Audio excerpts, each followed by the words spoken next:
I'm Jennifer Martinez, 52 years old, and I never imagined I'd be sitting in a Phoenix courtroom, gripping a flash drive that contained 8 years of lies, betrayal, and the truth that would destroy my own sister. Across the aisle, Lisa Martinez-Thompson sat with her high-priced attorney, pointing her perfectly manicured finger at me, claiming I had stolen her children. Stolen them. The words still make my blood boil. Before we jump back in, tell us where you're tuning in from. And if this story touches you, make sure you're subscribed, because tomorrow I've saved something extra special for you. 8 years ago, on the hottest day Phoenix had seen that summer, my sister dropped 3 kids at my doorstep during a medical emergency and vanished like smoke in the desert wind. While her youngest daughter Sofia was fighting pneumonia in my arms, Lisa was already planning her escape to California to chase some fantasy life as a social media influencer. Now she was back, not because she missed Emma, Mike, and Sofia, but because our parents' duplex property had skyrocketed to $450,000, and she wanted her cut. The judge's voice cut through my thoughts like a blade. "Mrs. Martinez, do you have evidence to support your claims?" He was staring directly at me, his expression unreadable. Behind me, I could hear Emma's shallow breathing, Mike's fidgeting, and Sophia's quiet sniffles. These weren't just Lisa's biological children anymore, they were my kids, my responsibility, my family. I'd raised them through middle school drama, soccer championships, honor roll celebrations, and teenage heartbreaks. I'd been the one signing permission slips, attending parent-teacher conferences, and sitting in hospital waiting rooms. My fingers tightened around the flash drive.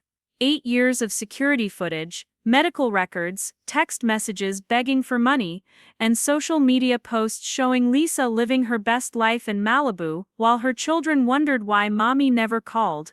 The truth was all here, waiting to explode like a Phoenix thunderstorm in monsoon season. The air conditioning in the Maricopa County Superior Court was fighting a losing battle against the September heat, and I could feel sweat beading on my forehead despite the chill in the room. Judge Robert Kim, a stern man with kind eyes behind wire-rimmed glasses, had been presiding over family court for over 20 years. His reputation for cutting through legal nonsense was legendary among Phoenix attorneys, which is exactly why I was both terrified and hopeful sitting in his courtroom. Lisa looked nothing like the desperate woman who had appeared at my door 8 years ago. Her blonde hair was perfectly styled, her makeup flawless, and her navy blue designer suit probably cost more than I spent on groceries in 3 months. She'd transformed herself into the picture of a successful, concerned mother fighting to reclaim her stolen children. The performance was Oscar-worthy, and I had to admit, if I didn't know the truth, I might have believed her myself. Her attorney, Mark Stevens, was a shark in an expensive suit. He'd built his reputation defending wealthy Phoenix socialites in messy divorces, and his billable hours reflected his success. How Lisa was affording him was a mystery until I realized she'd probably promised him a cut of the duplex sale. Stevens had already painted me as a manipulative sister who had taken advantage of a young mother's temporary crisis, systematically alienating the children from their biological mother while enriching myself with their inheritance. The courtroom was packed with familiar faces from our Desert Ridge neighborhood, my fellow teachers from Desert Springs Elementary, and parents from Emma's high school and Mike's soccer team. Word had spread quickly through our tight-knit community about the legal battle, and the support was overwhelming. My neighbor David Rodriguez, a retired Phoenix firefighter who'd witnessed the original abandonment, sat in the front row behind me. His security camera footage from that August day was loaded on the flash drive in my pocket, and his testimony would be crucial. Emma, now 15 and beautiful in that awkward teenage way, kept glancing between Lisa and me with a mixture of confusion and loyalty. She remembered more than her younger siblings about their mother's disappearance, and the anger in her dark eyes was unmistakable. Mike, 13 and growing into his lanky frame, sat with his arms crossed, his jaw set in a stubborn line that reminded me painfully of his father. Sofia, 11 and still my baby despite her protests, held my hand with both of hers, her small fingers trembling slightly. The irony of the situation wasn't lost on me. Here I was, a fourth-grade teacher who dedicated her life to nurturing children, being accused of kidnapping by a woman who'd abandoned those same children during a medical crisis. I'd spent 8 years attending every school play, every soccer game, every parent-teacher conference. I'd been the one rushing Sofia to Phoenix Children's Hospital during her asthma attacks, celebrating Mike's goals on the soccer field, and helping Emma navigate her first heartbreak last spring. Judge Kim's voice brought me back to the present moment. Mrs. Martinez, I understand you wish to present evidence regarding the circumstances of how these children came to be in your care. His tone was neutral, but I caught something in his expression that gave me hope. He'd clearly done his homework on this case, and the inconsistencies in Lisa's story were probably already raising red flags. My attorney, Maria Santos, was a family law specialist who'd built her practice defending the underdog in custody cases. She'd taken my case not just because she believed in it, but because she'd grown up in a similar situation herself, raised by an aunt after her mother disappeared. Maria understood that family wasn't always about biology, and she'd prepared meticulously for this moment. The flash drive in my pocket contained 8 years of evidence that would systematically destroy every lie Lisa had told. Security footage showing her fleeing my house like a criminal, medical records proving Sofia was seriously ill when Lisa abandoned them, text messages begging for money with no mention of the children, social media posts showing Lisa's glamorous California lifestyle, while her kids wondered if they'd done something wrong to make mommy leave. But perhaps the most damaging evidence was a voice recording I'd obtained from Lisa's former business partner in her multi-level marketing scheme. In it, Lisa explicitly stated that she'd dumped the kids on Jennifer so she could start fresh in California. She'd laughed while saying it, as if abandoning 3 children was just another business decision. The temperature in the courtroom seemed to drop another 10 degrees as Stevens stood to present Lisa's opening statement. He was going to paint a picture of a young mother, overwhelmed by circumstances, temporarily leaving her children with a trusted family member while she sorted out her life. He'd claim that I had systematically prevented contact between Lisa and the children, poisoning their minds against their biological mother while enriching myself with their inheritance. What Stevens didn't know was that David's security system had captured everything. Not just Lisa's hurried departure, but her return 2 days later, when she thought I wasn't home, trying to break into the duplex to steal anything valuable she could carry. The footage showed her loading my television, my grandmother's jewelry, and even the children's college fund savings bonds into her car before fleeing again. The children had no idea about that second visit. I'd hidden it from them just like I'd hidden so many painful truths about their mother over the years. But now, sitting in this courtroom, I realized the time for protecting them from reality had passed. They were old enough to hear the truth, even if it hurt. Judge Kim's eyes met mine across the courtroom, and I saw something there that gave me strength. Preparing and narrating this story took us a lot of time, so if you are enjoying it, subscribe to our channel. It means a lot to us. Now back to the story. This wasn't just about a custody battle or a property dispute. This was about justice for 3 children who'd been abandoned when they needed their mother most. This was about accountability for a woman who'd chosen her own desires over her children's welfare. This was about proving that love and commitment mattered more than biology.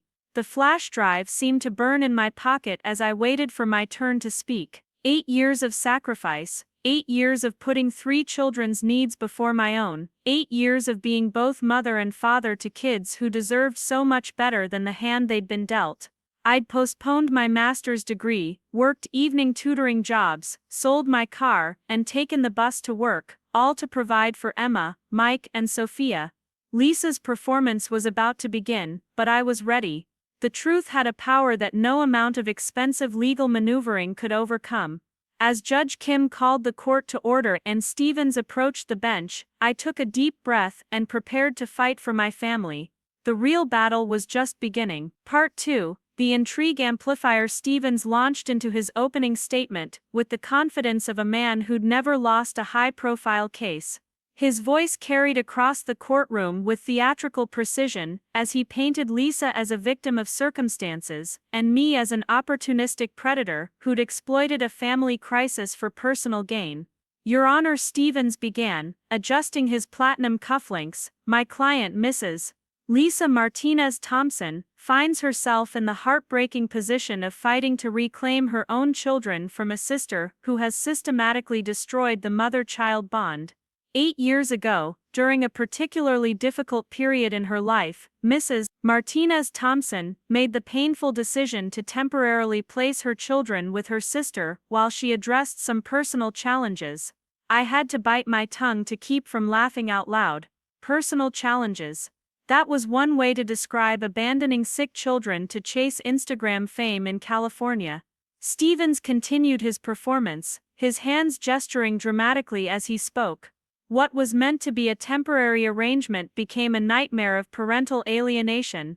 Mrs. Martinez has refused all contact between my client and her biological children, poisoning their minds against their mother, while simultaneously enriching herself through control of the family property. This is not just a custody dispute, Your Honor. This is a case of calculated child theft disguised as altruism.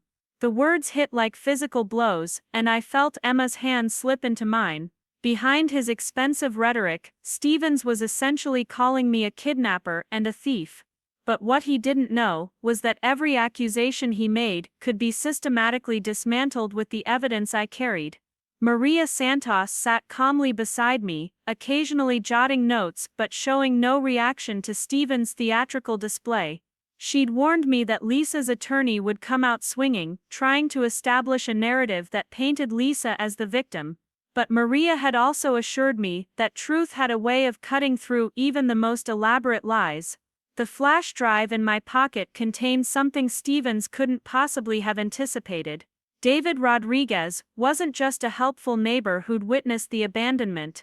He was a retired Phoenix Fire Department captain who'd installed a comprehensive security system after a break-in attempt in our neighborhood 2 years before Lisa's disappearance. His cameras didn't just capture the front of my house, they provided a complete view of the street, time-stamp accurate footage that would prove Lisa's lies were carefully constructed fiction, but the security footage was just the beginning. The voice recording from Lisa's former MLM partner, Patricia Williams, was devastating. Patricia had kept the recording because she'd been considering legal action against Lisa for fraud in their failed health supplement business.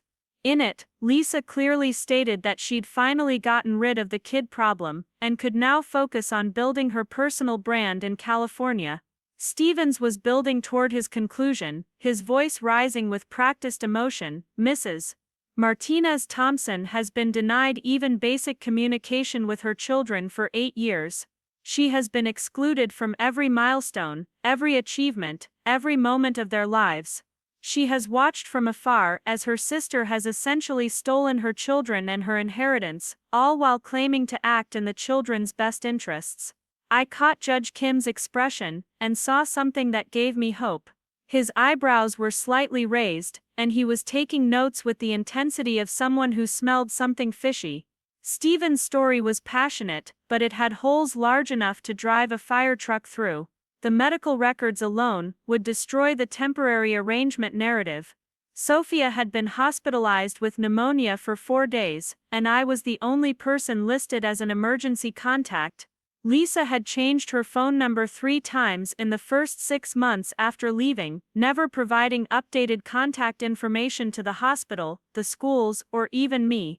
When Sofia had a severe asthma attack 8 months after Lisa's disappearance, I'd spent 12 hours in the emergency room, with no way to reach her biological mother. But perhaps the most damaging evidence was Lisa's own social media activity. While I was dealing with Sofia's medical crisis, and Mike's nightmares, and Emma's behavioral issues at school, Lisa was posting photos from Malibu beach parties, Napa Valley wine tours, and Las Vegas clubs. Her Instagram account was a carefully curated fantasy of a woman living her best life, with no mention of children, no references to being a mother, and certainly no indication that she was suffering from being separated from her kids. Stevens finally concluded his opening statement with a flourish that would have made Shakespeare proud. Your Honor, I ask this court to right a terrible wrong, return these children to their biological mother, and restore the family bond that has been so cruelly severed. Mrs. Martinez-Thompson is not asking for revenge or retribution, she is simply asking for the chance to be a mother to her children again. The silence that followed was deafening. I could hear the air conditioning humming, papers rustling, and my own heartbeat pounding in my ears. Judge Kim finished his notes and looked up, his expression unreadable. Thank you, Mr. Stevens. Mrs. Santos, you may present your opening statement. Maria stood with quiet confidence, smoothing her burgundy blazer as she approached the bench. Unlike Stevens' theatrical performance, her approach was measured and methodical. She looked directly at Judge Kim as she spoke, her voice clear and unwavering. Your Honor, the evidence will show that this case is not about a loving mother fighting to reclaim her children. This is about a woman who abandoned 3 vulnerable children during a medical emergency and now seeks to profit from their stability 8 years later. The evidence will demonstrate that Mrs. Martinez didn't temporarily place her children with her sister. She fled Phoenix, leaving behind 3 children, including a seriously ill 3-year-old, with no forwarding address, no contact information, and no indication of when or if she intended to return. Maria paused, letting her words sink in before continuing. The evidence will show that Mrs. Martinez has spent 8 years providing these children with stability, love and security, while their biological mother pursued her own interests in California. Mrs. Martinez will present documented proof of her dedication to these children's welfare, including medical records, school documentation, and testimony from community members who have witnessed her tireless commitment to their well-being. I watched Lisa's face as Maria spoke, and for the first time since entering the courtroom, I saw cracks in her composed facade. Her perfectly applied makeup couldn't hide the tightness around her eyes or the way her jaw clenched when Maria mentioned the medical emergency. Furthermore, Your Honor, the evidence will reveal that Mrs. Martinez-Thompson's current legal action is not motivated by maternal love or concern for her children's welfare. The timing of this custody claim, coming immediately after the recent property appraisal that valued the family duplex at $450,000, reveals the true motivation behind this lawsuit. The flash drive seemed to pulse in my pocket as Maria continued. 8 years of evidence, 8 years of truth, 8 years of proof that love was measured not in biology but in sacrifice, commitment, and daily acts of devotion. Stevens had painted a compelling picture of a wronged mother, but reality had a way of destroying even the most beautiful lies. As Maria concluded her opening statement and returned to our table, I felt a surge of determination. The real battle was about to begin, and I was ready to fight for my family with everything I had. The truth was my weapon, and I intended to use it with surgical precision. Part 3, The Pressure Cooker. The courtroom felt smaller now, as if the walls were slowly closing in around us. Judge Kim had called a brief recess after the opening statements, and the tension was so thick you could cut it with a knife. I watched Lisa across the aisle as she whispered urgently with Stevens, her composed mask slipping just enough to reveal the desperation underneath. She kept glancing at the children, but not with the loving gaze of a mother reuniting with her babies. Her eyes calculated, measuring, as if she was trying to determine their worth in her grand scheme. Emma had grown quiet during the recess, her usual teenage chatter replaced by an uncomfortable silence. At 15, she was old enough to understand exactly what was happening in this courtroom, and the weight of it was crushing her. She'd asked me quietly during the break, "Aunt Jen, what happens if we have to go with her?" The question broke my heart because I didn't have a good answer. The law didn't always care about love or stability or who had been there during the 2 a.m. fever checks and algebra homework. Mike paced near the windows, his soccer cleats squeaking against the polished floor. At 13, he was all nervous energy and barely contained emotion. He kept shooting angry looks at Lisa, and I could see his father's stubborn streak emerging stronger than ever. When Lisa had tried to approach him during the recess, offering a tentative smile and asking about school, he'd turned his back on her completely. The rejection had stung, and I'd seen her face crumple for just a moment before the mask snapped back into place. Sofia clung to my side like a shadow, her small hand never leaving mine. At 11, she was the most vulnerable, the one who remembered the least about life before I became her guardian. She'd been asking me all morning if we were going to have to leave our house, if her cat Mango could come with us, if she'd still be able to take dance lessons. The practical concerns of a child who didn't understand why her world was suddenly being threatened by a stranger who claimed to be her mother.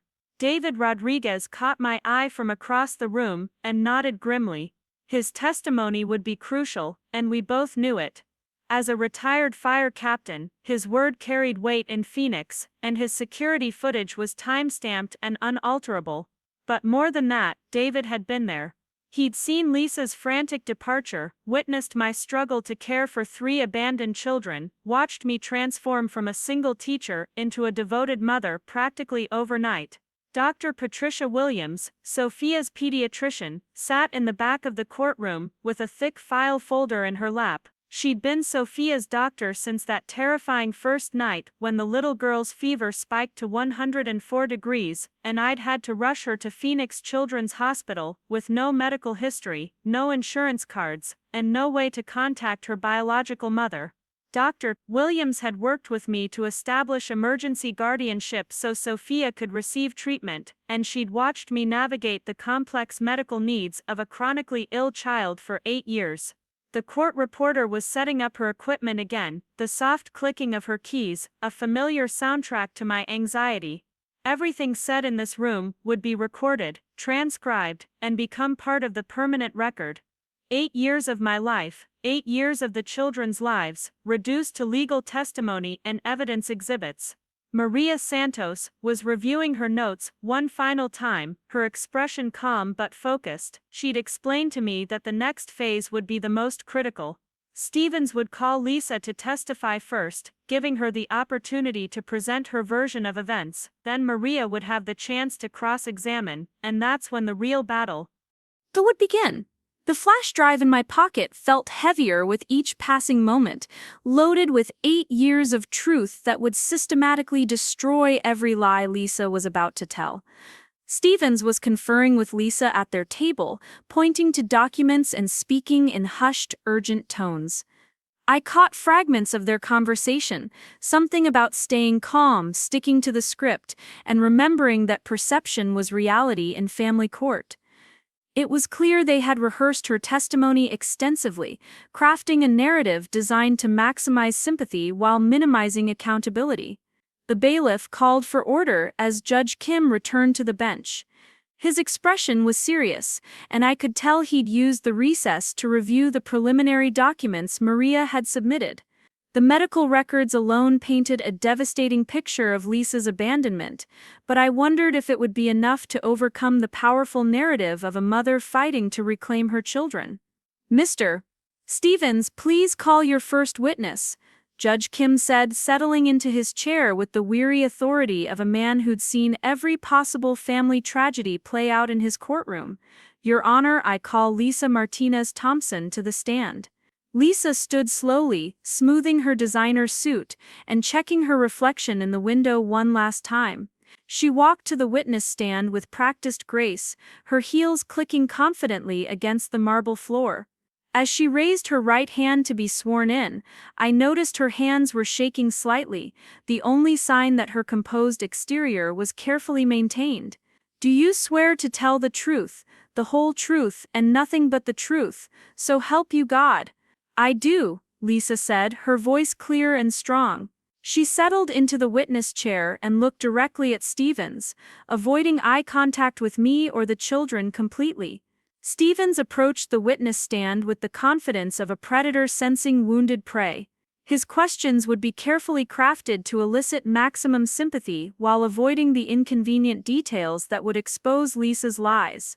But I knew that Maria was ready for this moment. Every question Stevens asked would open doors that he couldn't close, creating opportunities for the truth to emerge. Mrs. Martinez-Thompson, please tell the court about your relationship with your children before August of 2016. Lisa's face softened, and for a moment, I almost believed the performance myself. I was a devoted mother, she began, her voice taking on a wistful quality. Emma, Mike, and Sofia were my world. I was involved in every aspect of their lives, from school activities to bedtime stories. We were very close. The lie was so bold, so complete, that I had to grip the edge of my chair to keep from objecting. Emma had barely known how to tie her shoes when Lisa left. Mike still wet the bed occasionally and needed constant reassurance. Sofia was potty training and had a vocabulary of maybe 50 words. The idea that Lisa had been an engaged, devoted mother was fiction of the highest order. Stevens continued his gentle questioning, leading Lisa through a carefully constructed version of events that bore no resemblance to reality. According to her testimony, she had been struggling with depression and anxiety in the summer of 2016 and had made the heartbreaking decision to temporarily place the children with me while she sought treatment and stabilized her situation.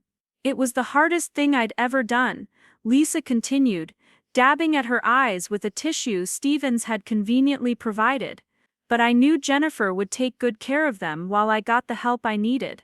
Judge Kim was taking notes, but his expression remained neutral. I wondered what he was thinking as he listened to Lisa's version of events. Did he believe her tears? Was he moved by her apparent remorse? Or could he see through the performance to the calculated manipulation underneath? The children sat behind me in complete silence, but I could feel their tension like electricity in the air. Emma was old enough to remember that there had been no discussion of depression or treatment.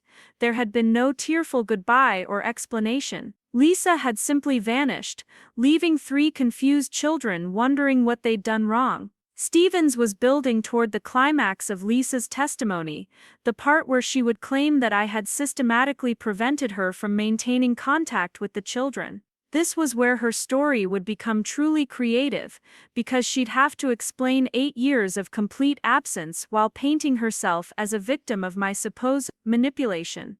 "Mrs. Martinez-Thompson, what happened when you tried to maintain contact with your children after placing them with your sister?" Lisa's expression hardened slightly, and I saw a flash of genuine anger cross her face. Jennifer made it clear from the beginning that I wasn't welcome. She changed her phone number, moved without giving me the new address, and told the children that I had abandoned them. Every time I tried to visit or call, she found ways to block my access. The courtroom was completely silent as Lisa spun her web of lies. According to her version of events, she had been the victim of a systematic campaign of parental alienation, denied access to her own children by a manipulative sister who wanted to steal both the kids and the family property.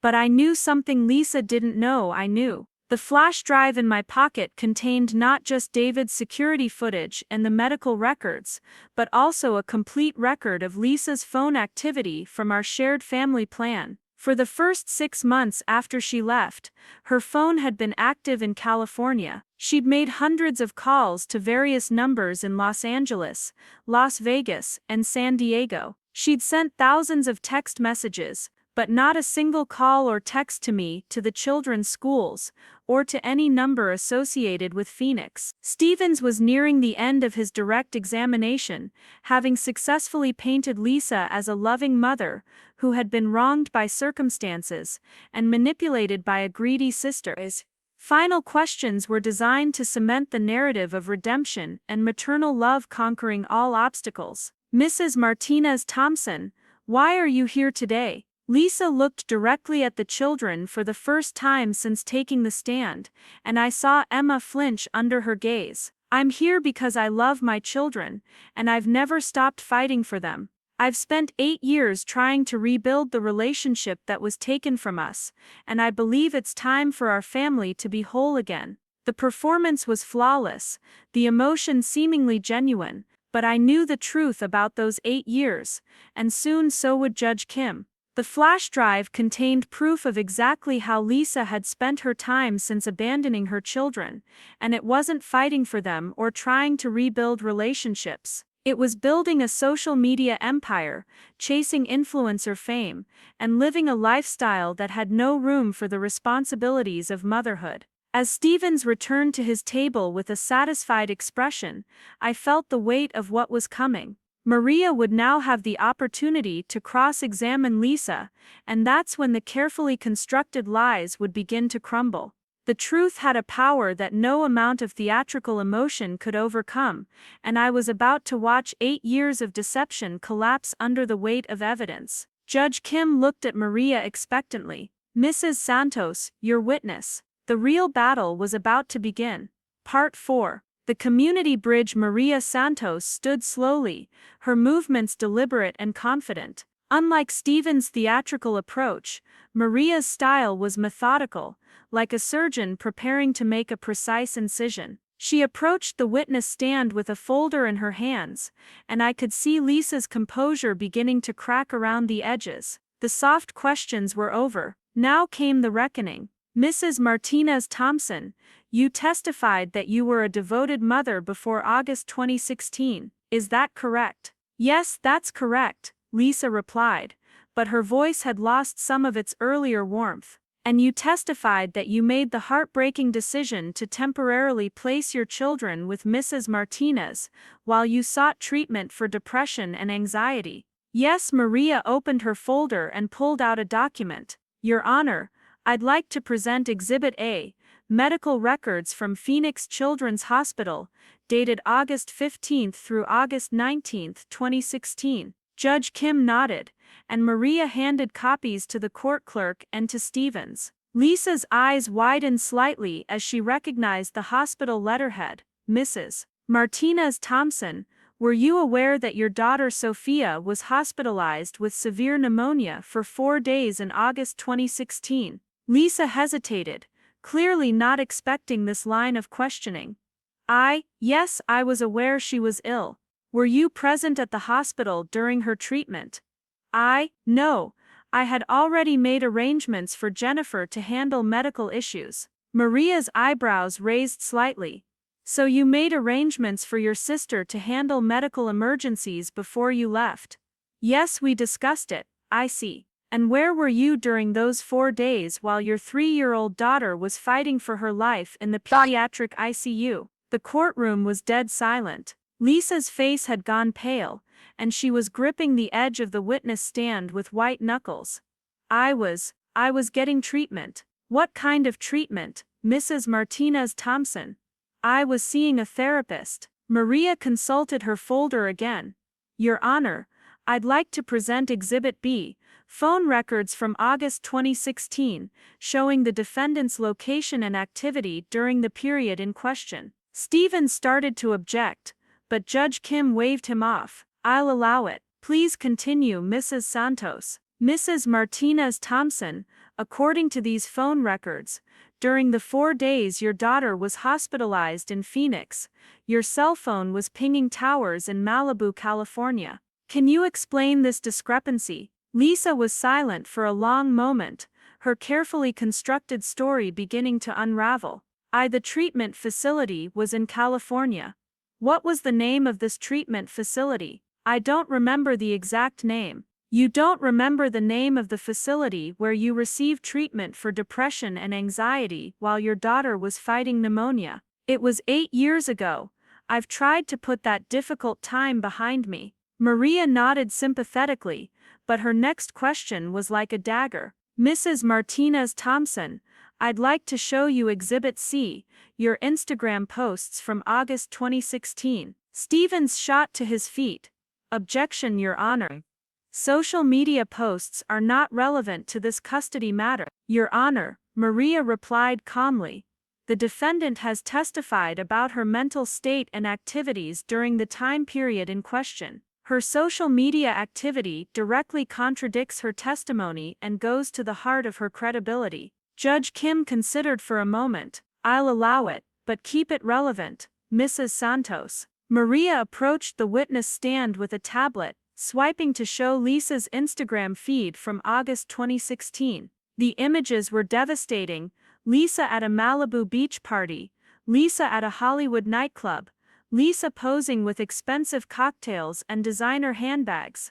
The timestamps showed these photos were taken during the exact days Sofia was in the hospital. Mrs. Martinez-Thompson, is this you in these photographs? Lisa stared at the screen, her face crumbling. Yes, but you don't understand the context. Please explain the context of attending beach parties and nightclub events while seeking treatment for depression and anxiety. It was part of my recovery process. My therapist recommended social activities. The lie was so transparent that I saw several people in the courtroom shake their heads in disgust. Judge Kim was writing furiously, his expression growing darker by the moment. Maria continued her methodical destruction of Lisa's testimony, presenting evidence of Lisa's actual activities during the 8 years she claimed to be fighting for her children. Credit card records showing expensive purchases in California, Nevada, and Arizona. Hotel receipts from luxury resorts. Car rental agreements for vehicles she couldn't afford. All while claiming she was too depressed and financially struggling to maintain contact with her children. But the most damaging evidence was yet to come. Maria approached the witness stand with a small recording device, and I saw Lisa's eyes widen in recognition. Mrs. Martinez-Thompson, do you know a woman named Patricia Williams? Yes, we had some business dealings together. Miss Williams was your partner in a multi-level marketing venture. Is that correct? Yes, we tried to start a health supplement business together. And did you have conversations with Miss Williams about your children during this business partnership? Lisa was trapped, and she knew it. If she said yes, she'd have to explain what she'd said. If she said no, she'd be contradicted by the recording. I may have mentioned them in passing. Maria activated the recording device, and Lisa's voice filled the courtroom, clear and unmistakable. I finally solved my kid problem, Patricia. Dumped them with my sister and headed west to build my brand. Kids just hold you back, you know? I'm making more money in 6 months than I ever did changing diapers and dealing with tantrums. Jennifer can have them. I've got bigger plans. The courtroom erupted in shocked murmurs. Emma gasped audibly behind me, and I heard Mike curse under his breath. Sofia squeezed my hand so hard it hurt, but I barely noticed because I was watching Lisa's face completely collapse. The recording continued, detailing Lisa's plans to sell her share of the duplex and use the money to fund her influencer lifestyle. Judge Kim banged his gavel for order, his face a mask of controlled fury. Mrs. Martinez-Thompson, is that your voice on this recording? Lisa was crying now, her makeup running in dark streaks down her cheeks. Yes, but I was in a very dark place. I didn't mean what I said. You didn't mean it when you said you'd solved your kid problem by abandoning them with your sister. No, I was struggling with postpartum depression. I wasn't thinking clearly. Maria's final blow was surgical in its precision. Mrs. Martinez-Thompson, your youngest child was 3 years old in 2016. Can you explain how you were suffering from postpartum depression 3 years after giving birth? The silence that followed was deafening. Lisa had no answer because there was no answer. Her entire testimony had been exposed as a carefully constructed lie designed to gain sympathy and access to the children's inheritance. The devoted mother narrative had crumbled completely, revealing the selfish, calculating woman underneath. As Maria returned to our table, I felt a surge of vindication mixed with sadness. This was my sister, the woman I'd grown up with, loved, and trusted. Watching her lies exposed in such a public forum was devastating, even knowing it was necessary to protect the children. But the children needed to see this. They needed to understand that their abandonment wasn't their fault, that their mother's absence wasn't because they'd done something wrong. They needed to know that the woman sitting across the courtroom wasn't a victim, but the architect of her own choices. Emma was staring at Lisa with a mixture of disgust and pity. Mike had his arms crossed, his jaw set in angry determination. Sofia looked confused and scared, not fully understanding the adult complexities, but sensing that something very bad had been revealed about the woman who claimed to be her mother. Judge Kim was reviewing his notes, his expression grim. When he looked up, his eyes went first to the children, then to me, and finally to Lisa, who was still crying at the witness stand. "Mrs. Martinez-Thompson, you may step down." As Lisa returned to her table on shaky legs, Stevens looked like a man who'd just watched his case explode in spectacular fashion. He was furiously whispering to Lisa, probably trying to figure out how to salvage something from the wreckage of her testimony. But I knew there was no recovery from this.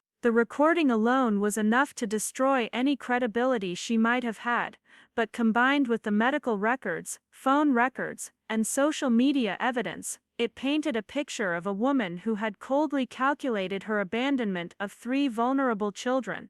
The flash drive in my pocket still contained more evidence, but Maria had been strategic in her presentation. She'd established the pattern of lies and deception without overwhelming the court with too much information. Sometimes the most powerful truth was the simplest one. Lisa had abandoned her children to pursue her own selfish dreams, and now she wanted to profit from their stability. As the court prepared for the next phase of testimony, I felt the weight of 8 years of sacrifice and love pressing down on me. These children weren't just my responsibility anymore, they were my heart, my purpose, my family in every way that mattered. And I would fight with everything I had to protect them from the woman who had already hurt them more than they deserved. Part 5. The origin wound 8 years ago, August 15, 2016. The date was burned into my memory like a brand, marking the day my quiet life as a single 4th-grade teacher in Phoenix transformed into something I never could have imagined. The temperature had been climbing toward 118 degrees that Tuesday afternoon, the kind of heat that makes the asphalt soft under your feet and turns car steering wheels into torture devices. I'd been grading papers at my kitchen table, enjoying the last week of summer vacation before the new school year began. The duplex I shared with my elderly neighbor, Mrs. Chen, was blissfully cool thanks to a new air conditioning unit I'd splurged on that spring. I was planning a quiet evening of meal prep and Netflix, looking forward to the structured routine that would begin the following week when I returned to Desert Springs Elementary for my 14th year of teaching. At 44, I had my life exactly the way I wanted it, predictable, peaceful, and entirely my own. The banging on my front door shattered that peace like a hammer through glass. I opened the door to find Lisa standing on my covered porch, her face flushed from the heat and streaked with tears I didn't immediately understand. Behind her, 3 children wilted in the brutal afternoon sun. Emma, 7 years old, with tangled brown hair, and wearing a sundress that was too small for her growing frame. Mike, 5 years old and clutching a stuffed dinosaur that had seen better days. And Sofia, barely 3, whimpering in a stroller that looked like it had been through a tornado. "Jenny, thank God you're home," Lisa gasped, pushing the stroller into my entryway without waiting for an invitation. The cool air hit the children like a physical relief, and I watched Emma's shoulders relax as the oppressive heat lifted. "I need you to watch them for a few hours. Something's come up, and I have to handle it right now." I stared at my sister, trying to process what was happening. Lisa and I weren't close, hadn't been for years. Our relationship had been strained since our parents died in a car accident 3 years earlier, leaving us the duplex and a complicated mess of grief and shared responsibility neither of us had wanted. We spoke maybe once a month, usually about property taxes or maintenance issues. "Lisa, what's going on? Why are the kids so upset?" Sofia was crying in earnest now, a weak sick sound that sent alarm bells ringing in my teacher-trained instincts. Her face was flushed beyond what the heat could explain, and when I touched her forehead, she was burning with fever. "She's been sick for a couple days, but she'll be fine. Kids get fevers all the time," Lisa said dismissively, already backing toward the door. "I just need a few hours, Jenny, 6 at the most. There's a business opportunity I can't miss, and I need to meet with some investors tonight." Emma was staring at her mother with an expression I recognized from my classroom, the look of a child who'd heard too many empty promises, who'd learned not to trust adult words because they changed like desert weather. Mike was sucking his thumb, something my teacher's eye noted as unusual for a 5-year-old, suggesting regression under stress. Sofia needs a doctor, her fever is dangerous, and she's obviously dehydrated.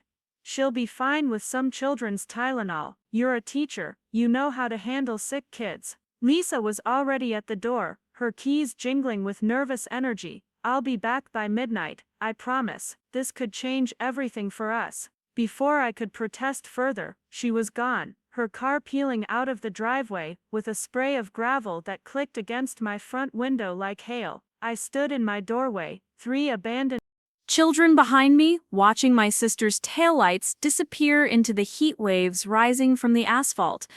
The silence that followed was broken by Sofia's whimpering and Emma's small, frightened voice. "Is Mama coming back tonight?" I closed the door and turned to face my new reality. 3 children, 1 seriously ill, all looking at me with the desperate trust that children reserve for adults in crisis. I'd been a teacher for 13 years.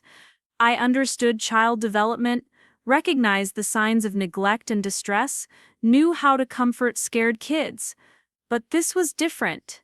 These weren't my students who went home at 3:15 every day. These were my sister's children, and something in Lisa's frantic departure told me this wasn't the temporary babysitting job she'd claimed. Sofia's fever spiked to 104 degrees within the first hour, and I found myself in the emergency room at Phoenix Children's Hospital with 3 kids and no medical information, no insurance cards, and no way to contact their mother. The admitting nurse asked for emergency contacts, medical history, allergies, current medications. I had nothing to offer but my own identification and a promise to pay whatever the insurance didn't cover. "Are you the legal guardian?" the nurse asked, her pen poised over the admission forms. "I'm their aunt. Their mother had an emergency and asked me to bring Sofia in. We'll need to speak with the mother directly for treatment authorization." I called Lisa's phone. No answer. Called again, straight to voicemail. By the 3rd attempt, the voicemail box was full, and I realized with growing dread that Lisa had already changed her number or simply turned off her phone. Dr. Patricia Williams, the pediatric emergency physician, was a small woman with kind eyes and a no-nonsense approach that I immediately appreciated. She took one look at Sofia and ordered immediate intervention for severe dehydration and pneumonia that could have been life-threatening if left untreated another day. "How long has she been this sick?" Dr. Williams asked, as nurses hooked Sofia up to IV fluids and oxygen monitoring. Her mother said a couple of days, but honestly, I think it's been longer. Look at her muscle tone, her skin condition. This child has been declining for at least a week. Dr. Williams made notes in Sofia's chart, her expression grim. "Where is the mother now?" "I don't know. She said she had a business meeting, but she's not answering her phone." "Mr. Martinez," Dr. Williams said, using my surname since I'd signed the admission paperwork, "I'm going to need to establish temporary emergency guardianship so we can proceed with treatment. Without parental consent, our options are limited, but this child's condition is serious enough that we can't wait."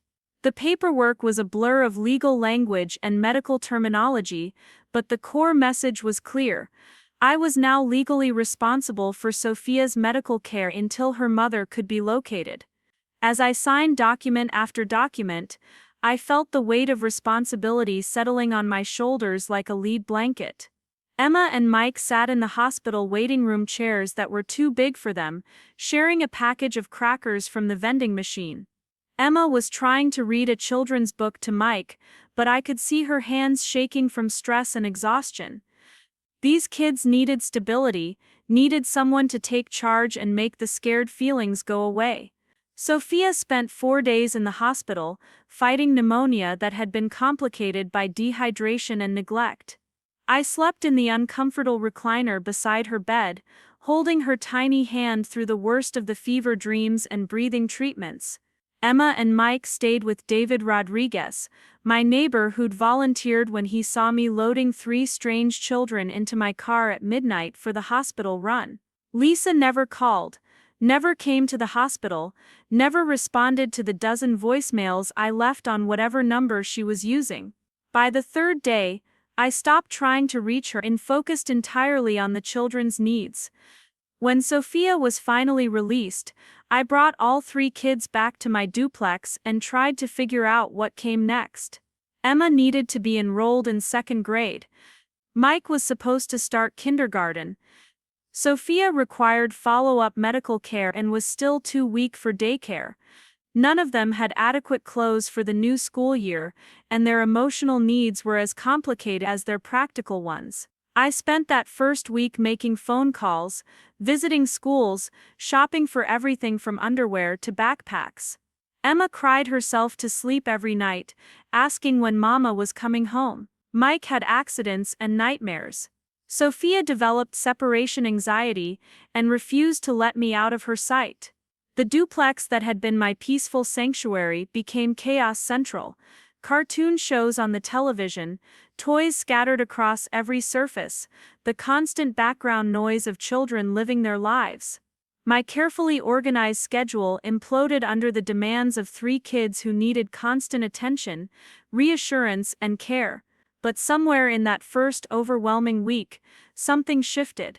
When Emma finally smiled at a joke I made during dinner, when Mike fell asleep curled against me during story time, when Sofia reached for me instead of crying for her absent mother, I realized that these children weren't a temporary disruption to my life. They were becoming my family, and I was becoming theirs. The business opportunity Lisa had been so desperate to pursue turned out to be another multi-level marketing scheme, this one selling health supplements with promises of financial freedom and personal empowerment. Through mutual acquaintances, I learned that Lisa had moved to California within days of abandoning the children, leaving no forwarding address and cutting all ties to her Phoenix life. 8 years later, sitting in that courtroom and watching Lisa spin lies about depression and treatment facilities, I remembered every detail of those first terrible days. The fear in Emma's eyes, Mike's thumb-sucking regression, Sofia's fight for life in that hospital bed while her mother partied on Malibu beaches. The children deserved better than the truth, but they also deserved better than the lies Lisa was telling now. The origin wound wasn't just Lisa's abandonment, it was the moment 3 innocent children learned that the person they trusted most in the world could simply disappear when they needed her most. But it was also the moment I learned that love wasn't always biological, that family could be chosen, and that sometimes the greatest gift you can give children is the promise that no matter what, someone will always be there to catch them when they fall. That first night after Lisa disappeared was the longest of my life. Sofia's fever had broken thanks to the IV fluids and antibiotics from the hospital, but she was still weak and disoriented. She kept calling for Mama in her sleep, her small body thrashing against the unfamiliar sheets of my guest bedroom. I'd moved my own mattress onto the floor beside the bed, unable to leave her alone in case her breathing became labored again. Emma and Mike had fallen asleep on my living room couch, still wearing the same clothes they'd arrived in. I'd found a few spare outfits in the diaper bag Lisa had shoved at me, but nothing clean, nothing that fit properly.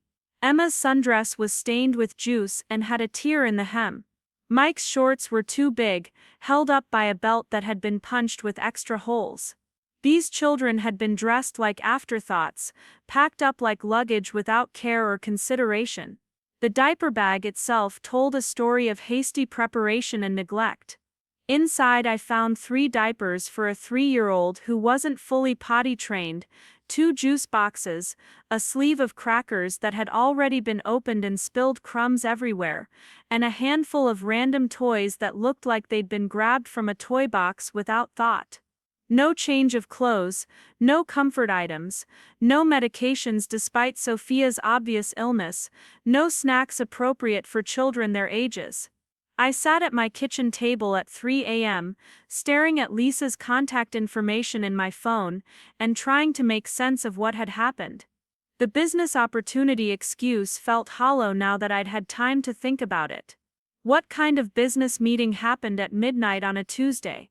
What kind of mother left sick children with someone who hadn't babysat in years, providing no instructions, no medical information, no timeline for return? The house felt different with 3 additional heartbeats inside it. Every creak of the floorboards made me worry that one of them was awake and scared. Every silence made me check to ensure they were all still breathing. I'd never lived with children before, never been responsible for another person's life in such an immediate, tangible way. The weight of it was overwhelming. By dawn, I'd made 17 attempts to reach Lisa. Her phone went straight to voicemail after the first few calls, and by morning, the automated message said the voicemail box was full.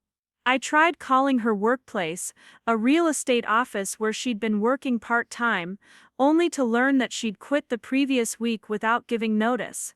Emma woke first, padding into the kitchen in bare feet with her hair sticking up in all directions.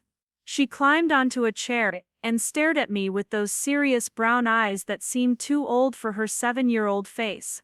"Did Mama call yet?" she asked, her voice hoarse from sleep. I had no idea how to answer. How do you explain to a child that their mother might not be coming back? How do you comfort a 7-year-old when you don't understand the situation yourself? "Not yet, sweetie. She must be really busy with her work meeting." Emma nodded, but I could see the doubt in her expression. Children are natural detectors of adult anxiety, and she was picking up on my uncertainty despite my attempts to appear calm. Mike appeared a few minutes later, dragging his stuffed dinosaur and asking for cartoons. I turned on the television, grateful for the distraction, and started making breakfast with whatever I had in my refrigerator. Scrambled eggs, toast, orange juice, simple foods that seemed appropriate for upset children. Sofia was the most concerning. She was awake but listless, picking at her food and asking for Mama every few minutes. Her cough was still deep and productive, and I made a mental note to call Dr. Williams' office as soon as they opened to schedule a follow-up appointment. The practical challenges were mounting by the hour. Emma was supposed to start 2nd grade the following Monday at a school across town. Mike was registered for kindergarten at a different school. Sofia needed daycare or a babysitter because she was too young for preschool and too sick to be around other children anyway. I called Desert Springs Elementary and spoke with Principal Cooper, explaining that I had a family emergency and would need to take the first few days of the school year. He was understanding but concerned, asking if there was anything the school community could do to help. I found myself lying, saying it was temporary, that everything would be sorted out soon. By noon, I was drowning in the logistics of suddenly caring for 3 children. Emma needed a bath and clean clothes. Mike had wet himself during his morning nap and was embarrassed and crying. Sofia required constant monitoring for signs of respiratory distress. I needed to go grocery shopping for child-appropriate foods, but I couldn't leave them alone, and taking all 3 to the store felt overwhelming. David Rodriguez knocked on my door around 2 p.m., carrying a bag of sandwiches and a concerned expression. He'd noticed the unusual activity at my house and wanted to check if everything was okay. "Jenny, I saw the ambulance here last night. Are you all right?" I found myself breaking down and telling him everything. David listened without judgment, his firefighter training evident in how he assessed the situation, and immediately began problem solving. "Those kids need stability right now," he said, watching Emma try to help Mike with his shoelaces in the living room. "Whatever's going on with your sister, these children didn't choose this situation, and they're scared." David's practical nature was exactly what I needed. He offered to stay with Emma and Mike while I took Sofia to her follow-up appointment. He suggested shopping lists and meal planning. He even mentioned that his daughter lived in Colorado and had left some children's books and toys in his garage from her last visit. The pediatrician's appointment confirmed my fears. Dr. Williams examined Sofia thoroughly and pulled me aside afterward with a grave expression. "This child has been neglected," she said without preamble. "The pneumonia was preventable with proper care. She's underweight for her age, her dental hygiene is poor, and she's showing signs of chronic stress." "How long has she been in your care?" "Since yesterday," I admitted. "Her mother dropped all 3 kids off and hasn't returned or contacted me since." Dr. Williams made notes in Sofia's file, her expression growing more serious. "Mrs. Martinez, I'm required to ask about the welfare of these children. If their mother has abandoned them, there are resources available, legal protections we need to discuss." The word abandoned hit like a physical blow. I'd been thinking of this as an extended babysitting situation, but Dr. Williams was suggesting something much more permanent and frightening. "What kind of legal protections?" "Temporary guardianship, emergency custody orders, child protective services involvement if necessary. These children need someone who can make medical and educational decisions for them. If their mother isn't available or contactable, you'll need legal authority to act in their best interests." The conversation continued for another 20 minutes, covering topics I'd never imagined needing to understand: emergency guardianship procedures, school enrollment requirements, medical consent forms, child welfare laws. By the end, my head was spinning with information, but one thing was clear.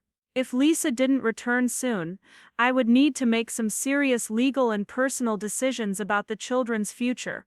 That evening, I sat the older 2 children down for what I hoped would be a reassuring conversation. Sofia was sleeping, finally fever-free but still weak from her illness. "Emma, Mike, I need to talk to you about Mama." Emma's face immediately tensed, and Mike scooted closer to his sister on the couch. "She hasn't called yet, and I don't know exactly when she's coming back. But I want you to know that you're safe here with me, and I'm going to take care of you until she does." Emma's eyes filled with tears. "Did we do something bad? Is that why she left?" The question broke my heart because I recognized the self-blame that children always carry when adults fail them. "No, sweetie, you didn't do anything wrong. Sometimes grown-ups have problems that have nothing to do with their kids." Mike was sucking his thumb again, staring at me with wide eyes. "Are you going to leave too?" "No, Mike, I'm not going anywhere. We're going to figure this out together." That night, after the children were finally asleep, I sat in my quiet kitchen and faced the reality of my situation. 3 children had been abandoned in my care, with no timeline for their mother's return, no contact information, no legal authority to make decisions for them, and no idea what I was supposed to do next. I called the school district and began the process of emergency enrollment for Emma and Mike. I researched temporary guardianship laws online until my eyes burned. I made lists of everything the children would need: clothes, school supplies, medical information, comfort items, stability routine reassurance. Most importantly, I began the mental shift from temporary caretaker to something much more permanent. These weren't my sister's children that I was babysitting. These were 3 human beings who needed safety, love, and consistency. Whatever had driven Lisa to abandon them, whatever crisis or opportunity had seemed more important than her own children's welfare, the children were innocent victims who deserved better. As I finally went to bed that second night, checking on all 3 kids one more time before settling into my own room, I realized that my life had already changed irrevocably. There was no going back to quiet evenings and predictable routines. There was no returning to a life where my biggest concern was lesson plans and parent conferences. I was a mother now, whether I'd planned it or not, whether it was legal or temporary or permanent. 3 children were depending on me to keep them safe, fed, loved, and secure. And despite my fear and uncertainty about the future, I knew I would do whatever it took to protect them. Up next, you've got 2 more standout stories right on your screen. If this one hit the mark, you won't want to pass these up. Just click and check them out.